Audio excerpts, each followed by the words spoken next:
अस्सलाम वालेकुम and welcome to travel x by Haseeb. मेरा नाम है हसीब और आपको पता है मैं यूट्यूब पे आपके लिए इमिग्रेशन और वीज़ा के रिलेटेड वीडियोस बनाता रहता हूँ। तो आज की वीडियो है हमारा जो यूएसए का एक वीज़ा अप्रूव हुआ है किर्गिस्तान से। मैं पूरी प्रोफाइल की डिटेल भी आपको बता देता हूँ और इसकी जो है कितना टाइम लगा इसमें टोटल। उससे पहले अगर अभी तक चैनल को सब्सक्राइब नहीं किया तो कर दें, अगर वीडियोस पसंद आए तो लाइक का बटन लाजमी दबा दिया करें। तो हुआ ये था कि मुझसे फेसबुक ग्रुप पे किसी ने कांटेक्ट किया था कि उनको यूएसए का वीज़ा अप्लाई करना है किर्गिस्तान से। इनकी प्रोफाइल जो है ये वहाँ पे स्टूडेंट हैं और पिछले तकरीबन 1 साल और 4 माह से वहाँ पे एज़ ए स्टूडेंट रह रहे हैं, पाकिस्तानी रेज़िडेंट हैं, ठीक है। इनकी ट्रैवल हिस्ट्री की बात करूँ तो कोई ख़ास ज़्यादा ट्रैवल हिस्ट्री नहीं थी। तो इन्होंने मुझसे बताया था कि इनको यूएस जाना है for the tourism and some work जो इनके रिलेटेड था मेडिकल फ़ील्ड के, क्योंकि मेडिकल स्टूडेंट हैं। तो मैंने इनको कहा था कि ठीक है आप अप्लाई कर सकते हैं अगर आप में कॉन्फिडेंट है।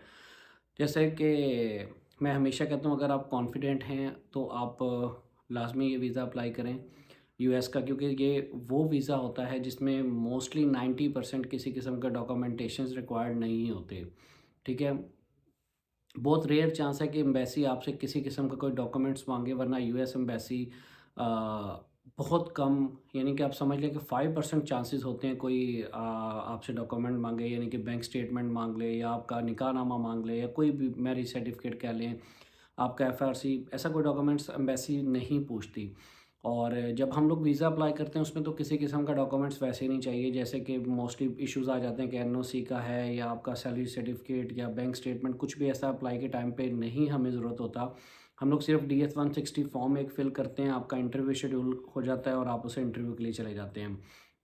जैसे कि मैं अपनी मोस्टली वीडियोज़ में बताता हूँ, ये आप काम खुद भी कर सकते हैं अगर आप कर सकते हैं, आपको लैपटॉप यूज़ करना आता है।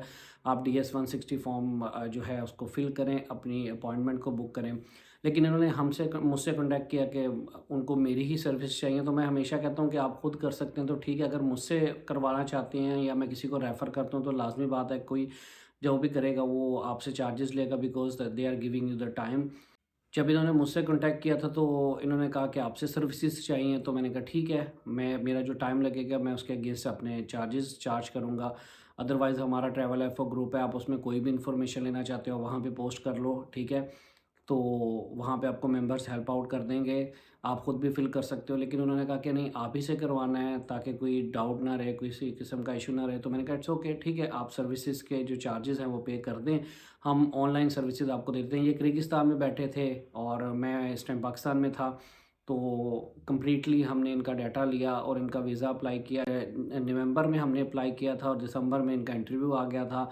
तो इनके इंटरव्यू के दौरान इनको 221 जी एडमिन प्रोसेस का पेपर दे दिया गया था, पासपोर्ट एम्बेसी ने रख लिया था। तो मैंने इनको कहा था कि डोंट वरी, ये हो जाएगा अप्रूव, क्योंकि ये नॉर्मल प्रोसीजर होता है जब एम्बेसी आपका पासपोर्ट रख लेती है तो उसमें हायर चांसेस होते हैं कि आपका वीज़ा अप्रूव हो जाएगा। कुछ उनको इन्फॉर्मेशन रिक्वायर्ड होती है वो आपसे ले लेते हैं। तो इनको कहा गया था कि आपको ईमेल करेंगे, लेकिन मुझे मालूम है कि एम्बेसी रेयर चांस में कोई ईमेल करती है। तो ऐसे ही कुछ तकरीबन 10 दिन के बाद इनका वीज़ा जो था अप्रूव हो गया, तो इन्होंने मुझे बताया। तो इनकी प्रोफाइल जैसे कि मैंने पहले बता दी है, स्टूडेंट है मेडिकल के किर्गिस्तान में, एज इनके अराउंड है 26, ठीक है। तो टोटल जो इनका 185 एम्बेसी की फ़ीस लगी और कुछ सर्विस चार्जेस मैंने इनसे चार्ज किए, जिसमें क्योंकि मैंने अपना टाइम दिया। तो बताने का मकसद ये है, आप अगर यूएस वीज़ा अप्लाई करना चाहते हो, आपके अंदर कॉन्फिडेंस है तो बिल्कुल अप्लाई करो। आप ये बिल्कुल वीज़ा ले सकते हो, इसमें एट टाइम ऑफ अप्लाई किसी किस्म के डॉक्यूमेंट्स नहीं चाहिए, ठीक है। फॉर्म फिल करना होता है, अपॉइंटमेंट लेनी होती है, आप किसी भी कंट्री में बैठ के ये अप्लाई कर सकते हो।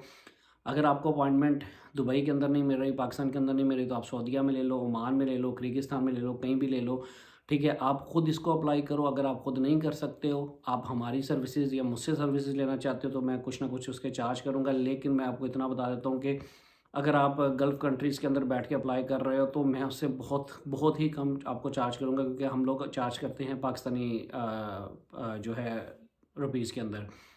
आप कहीं से भी बैठ के ये वीज़ा अप्लाई कर सकते हो, क्योंकि ये ऑनलाइन वीज़ा होता है। चाहे आप पाकिस्तान से करो, आप गल्फ़ से करो, कहीं से भी बैठो, ये ऑनलाइन वीज़ा है। अमेरिका का कर लो, यूके का कर लो, ऑस्ट्रेलिया का कर लो, न्यूज़ीलैंड का कर लो, उसके बाद कनाडा का कर लो। ये सब ऑनलाइन एप्लीकेशंस होती हैं। तो इसके साथ हमारा एक कनाडा का वीज़ा भी उन्होंने मुझसे सर्विसेज़ ली थी, अप्रूव हुआ है।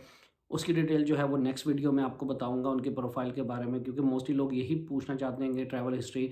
इस इनकी मैंने प्रोफाइल बता दी, अब उनकी भी बता दूंगा। कल या परसों में आपको वीडियो कंप्लीट अपडेट मैं कर दूंगा। अपना बहुत सा ख्याल रखना। चैनल को अभी तक सब्सक्राइब नहीं किया तो कर दें। अगर वीडियो पसंद आए तो लाइक का बटन दबा दिया करें, ताकि आपके साथ मज़ीद जो सक्सेसफुल स्टोरीज़ है वो भी अब शेयर करता रहूँगा। इससे पहले भी वीज़ाज़ अप्रूव हुए, लेकिन मैंने कभी नहीं शेयर किया। लेकिन अब मेंबर्स सब कहते हैं कि आप अपडेट किया करें, तो मैं साथ साथ इसको अपडेट भी करता रहा करूँगा और आपको हर जो है अप्रूवल केस के बारे में, उसकी प्रोफाइल के बारे में बता दिया करूँगा। ठीक है जी, अपना बहुत ख्याल रखिएगा। टेक केयर, अल्लाह हाफिज़।